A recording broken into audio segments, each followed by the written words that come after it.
What does Mary Lou know? It's the question investigators want answered as the girlfriend of Las Vegas shooter Stephen Paddock is escorted out in a wheelchair by agents after landing at LAX from the Philippines. Daily Mail's Candace Trunzo is in our New York newsroom with the latest now. And Candace, was her return trip to LA, was that scheduled or was it forced?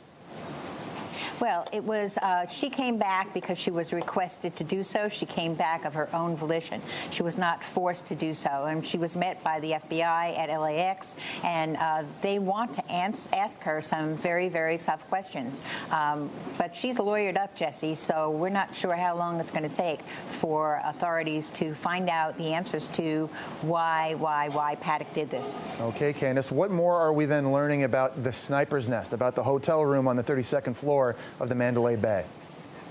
Right. Paddock had planned this for weeks. Of course, we know he had 23 rifles in the room, and he was also surrounded by surveillance, his own surveillance that he put up not only in the room but in the hallways, so that he would know when law enforcement was charging at him, which of course they did.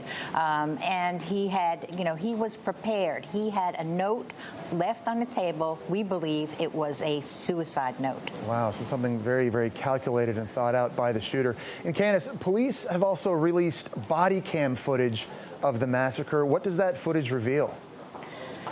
Well, it reveals how intense this was as police and authorities were trying to find out exactly where the shots were coming from, protect the public, get down. The shots were going off, boom, boom, boom. And, of course, they were charging toward the shooter and trying to protect people at the same time. There was a man who looked like he was slightly inebriated, and they rushed him away. A woman and one of the officers crouched over her to protect her.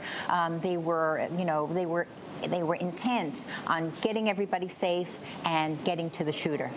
More terrifying footage from this tragedy. Candace, thank you.